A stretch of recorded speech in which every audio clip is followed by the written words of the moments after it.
చేపల కూర ఎంత నిదానంగా తింటామో చేయడం కూడా అంతే నిదానంగా చేయాలి. చేపల కూర అన్ని కూరల్లాగా గెంటెబెట్టి గిర్రుమని తిప్పామనుకోండి తినడానికి పనికి రాకుండానే పోతుంది. ఫస్ట్ అయితే నేను మసాలాలు ఫ్రై చేసుకున్నాను.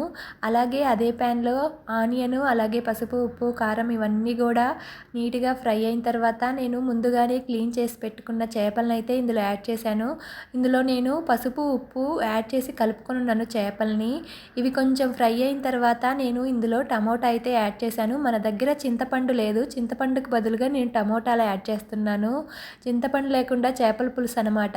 టమోటాలు యాడ్ చేసి ఒక మూత పెట్టగానే చిన్నగా మగ్గిపోతాయి.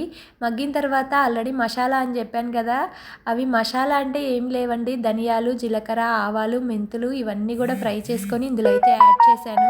యాడ్ చేసుకున్న తర్వాత లైట్గా అయితే వాటర్ యాడ్ చేశానండి. ఎందుకంటే చింతపండు లేదు కాబట్టి లైట్గా వాటర్ యాడ్ చేసుకోవాలి.